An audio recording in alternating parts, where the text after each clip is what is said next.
We are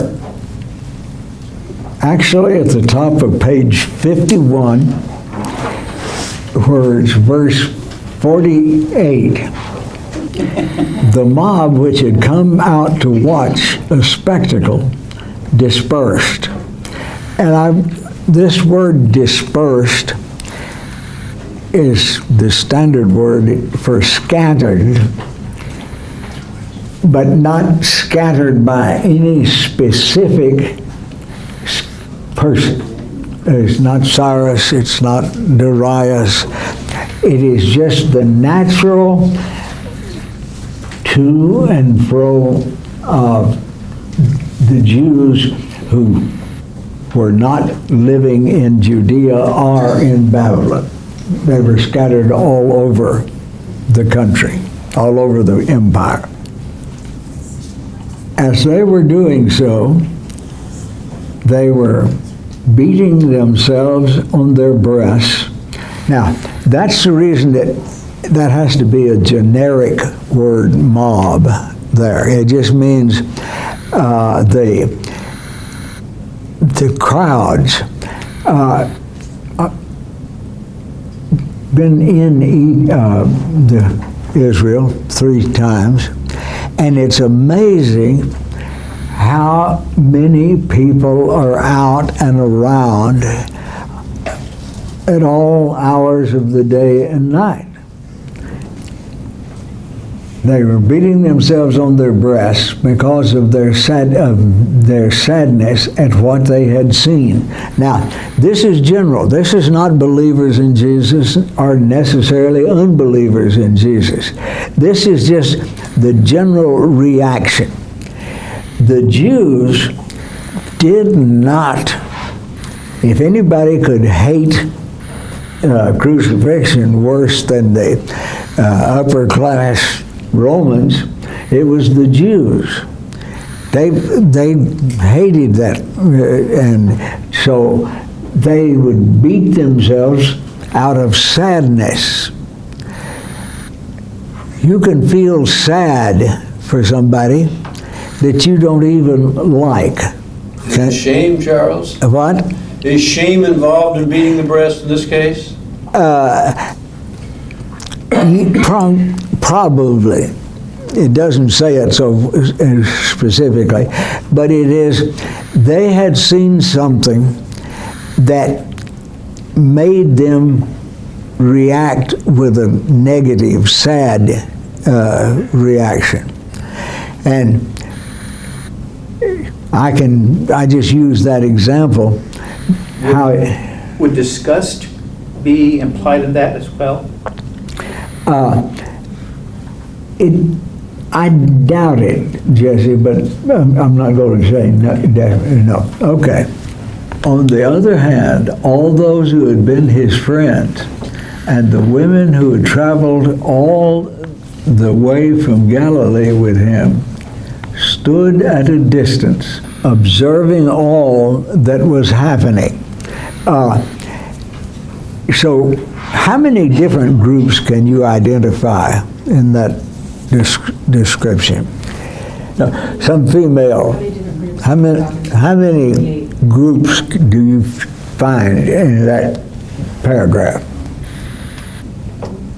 At least 2. The mob. 3. The mob. 3. The friends. And The women. at least 2? Anybody see more? 3. At least 3. There's are you talking about including verse 48? There was the mob. The mob, that's a group of people. Yes, I said I used the word mob to describe these people that are always up and around in an ancient, in a Near Eastern city. They don't, you would think that they never went to bed. They do, but any time of the day or night, there's something going on, mob, talking. Here, do you remember when Jesus warns against telling people, lo, when the bad times come, at the end of time, you shouldn't say, if you hear somebody say, lo, he's over here, or lo, he's over there, don't believe it. And then, Go ahead. go ahead. I was going to say, the groups that come to my mind are as follows: the soldiers, the Roman officials, and just Romans in general, Gentiles, Jews, and people from various cultural backgrounds who lived in the city of Jerusalem and just curious about a crucifixion. They came out to see the show. Yes, and we know from the book of Hebrews that was outside the north wall of the city at that time. I left out the soldiers, yes. What you did? I left out the soldiers. Yes. He said soldiers. What did you say, Myrna? He said soldiers. That was the first one you did. What? Somebody said soldiers. Oh, so I didn't hear it either. okay, all right. There were soldiers there because the commander of the military group said he's innocent. There were also thieves there. Yes. And representatives of the Sanhedrin. Yes. You know? It's amazing. Seems like the whole world was there. And you know what? They were. In Jesus they were. Because Jesus died for all human beings. Nobody is excluded from the sacrificial offering that Jesus offered here. As he goes on, now there was a good and righteous man named Joseph. And although he was a member of the Sanhedrin, he had not voted to have Jesus put to death. So I would love to know what the vote was in the Sanhedrin. That's just pure human curiosity. But we know that here is at least one, and probably several more than one. Maybe Nicodemus. Yeah. Now, you don't know. No. You don't even know that he was present. I like to keep you in line, Jesse. But did they vote secret ballot? That's the thing. I said that's the reason I would love to have seen how they voted. It's amazing. When we lived in Northern Virginia, every once in a while I would go watch either the Senate or the House transact their business. And then I would read the next day in the Washington Post, and you would hardly recognize the summary that they had done. Now, you could, if you really knew the people involved and all, you could make some shrewd guesses. But mainly, it's just this idea of the generality. We're dealing in generalities here instead of specifics, except in the case of Joseph of Arimathea. He is a specific person. I have a question. Do we know that the Sanhedrin actually voted to make decisions? Was it a type of a Yes, process? because Paul says that when they voted against Jesus and his followers, he cast his vote against. And so there was a formal casting of ballot. Where was that said? What scripture is that? Let's see. It would be in, I would begin in 2 Corinthians, and I'm pretty sure when he is discussing the man, he doesn't know whether he was in the flesh or in the spirit.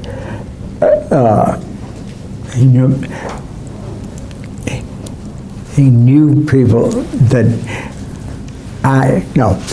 when he was talking about himself in the language of, I don't know whether he was in the spirit or in the flesh, that had this vision. And so that he uses the term there that means to cast a formal ballot. I didn't even know I knew that until you asked the question. But see, that's the thing about knowing a lot of the scriptures. You can find connections that you didn't even know existed. I'm always doing that. Well, in the King James, American King James Version, there's an insert that refers to the fact that he did not vote with the Sanhedrin for the, just as you put it in, it's in there, but it's not in the NIV. No, it's not. Thank you. I've got a lot of men talking, but not too many women. I'll say something. In Acts, Okay. it says that he put many of the Lord's people in prison, and when they were put to death, I cast my vote against them. I don't know if that's part of the Sanhedrin or not. What's that verse that you're looking at? Acts 26:10. Okay. Well, we know he also voted in favor of stoning of, he approved the stoning of Stephen. Yes. Paul did. They put their garments, their outer garments down so they could throw stones better. And they put them at the feet of a young man, Saul of Tarsus. Okay. Good and righteous man named Joseph. And although he was a member of the Sanhedrin, he had not voted to have Jesus put to death. He was from the Judean town of Arimathea and was one of those Jews who were looking forward to the coming of the kingdom of God.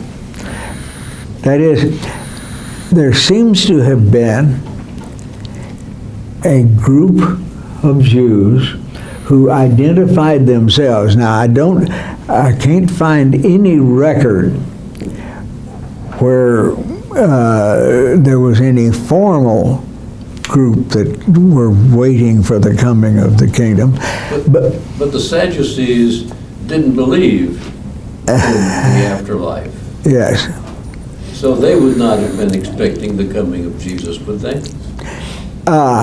They didn't expect the coming of Jesus, but there you have to decide whether you're talking about Jesus the man or the Messiah, messianic idea, and all. You can make this very complicated, and I don't want to make it any more complicated than it is. Let's go on. He went to Pilate and asked for Jesus' body. He then took it down from the cross, wrapped it in fine linen cloth, and laid it in a tomb hewn out. There's correction is supposed to be there, an A. He then took it down from the cross, wrapped it in fine linen cloth, and laid it in the tomb, in a tomb, hewn out of rock. and which had not been used before. They reused their tombs. And this was one that had not ever been used. You know that being, any of you know Jewish background, will know that you say Kaddish for a year.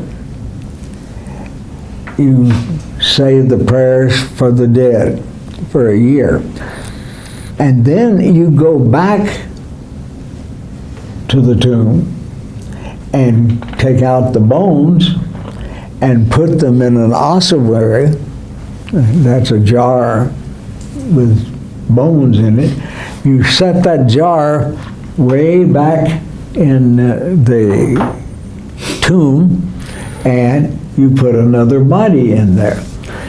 Now, the fact that nobody had been buried in this is just descriptive. It is not of theological significance.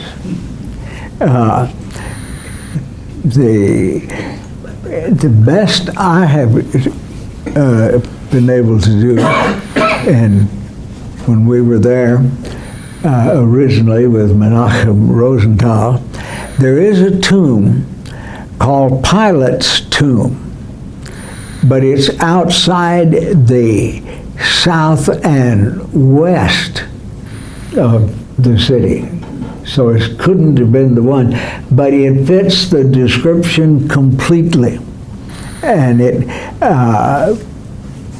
notice that because it has this designation, Pilate's tomb, somebody, when they were marking things, back probably around 325, 330 AD,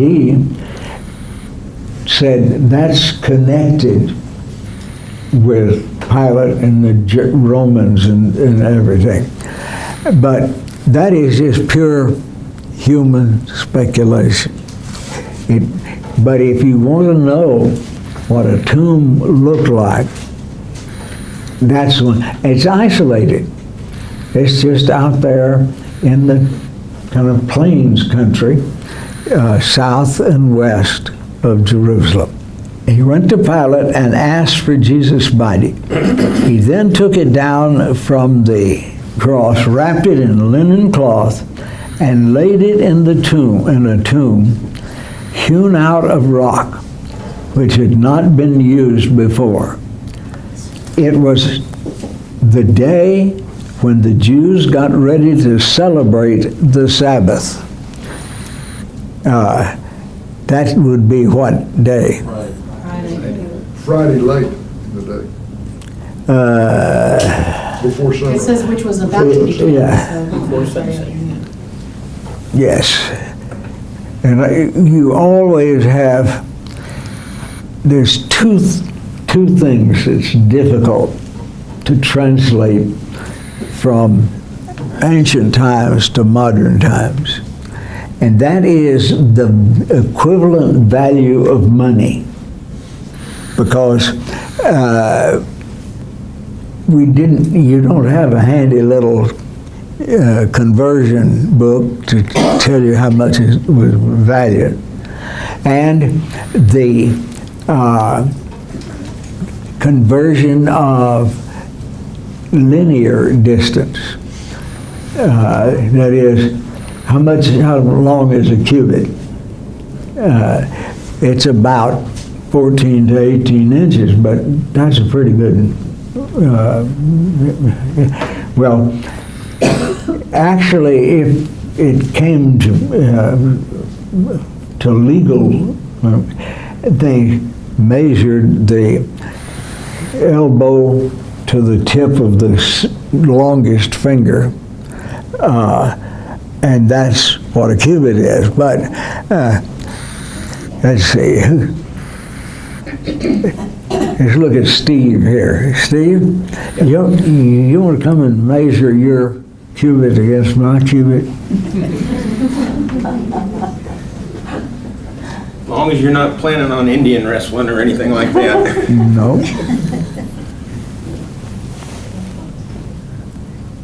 Oh, look at that. Look at that. You wouldn't have thought it, would you? Who'd have thunk it? No, I didn't know. This must be the official length. Yes, must be. But even though there's that difficulty, in this case, we're talking about a time sequence situation, which we can tell pretty closely. I mean, it would have been a Friday because the following, the Sabbath was about to begin, right? Yes, and it's amazing to live in a country where Friday, Saturday, and Sunday are holy days. But that's the way it is in Israel. You talk about a holy weekend, that's it, the whole weekend. And you'll have some people celebrating the preparation day for the Sabbath. Some others celebrating their Sabbath, and they seem to get along just fine. There's some places you will see people on their rooftops, and you don't know whether they're celebrating the Sabbath meal, the prayer time for Muslims, or what. But we're just going to do the best we can. Okay. He wrapped him in fine linen cloth. Notice, he did not individually wrap. In other words, the final wrapping that would come after the Sabbath would be they would wrap arms and legs and head and body separately, and then put a cloth over the face. Then when you came back to permanently, that's the way you do when you came back for the permanent burial, would be the individual wrapping. Did any of you see Travis and the Color dream coat? what? The Technicolor dream coat? Oh, the dream, yeah. I must say that whoever wrote that didn't really study. Actually, in the text in Genesis, it said he made him a coat of many. Now that's literally what? Just many, not colors? Not colors. That was added later.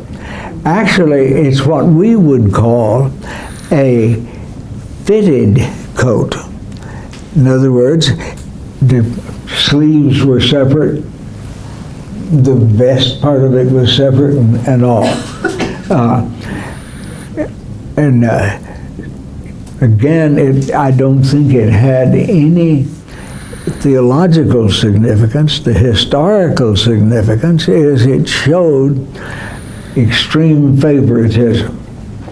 In fact, it nearly got Joseph killed. Tried. And so, as we go on, the women who had come all the way from Galilee with him followed Joseph and saw where he placed the body. Then they returned to the place where they were staying and prepared scented oil and spices. But they rested on the Sabbath, keeping the commandment. You had them collecting the final burial materials. But it was after, the day after the Sabbath. The Sabbath began at sundown.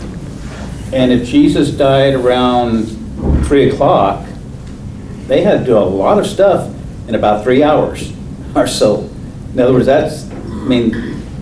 Joseph had to ask for the body and then take it down, get it to a tomb and just leave it there before the preparation for before Sabbath came. And so all these things took place in a very short amount of time. Yes, I think we gotta caution ourselves to think in terms of our 3 o'clock versus their time periods. They broke the day down into 3 different sections. So it may have been earlier than 3 o'clock. But it was the third stage of the way that they kept time.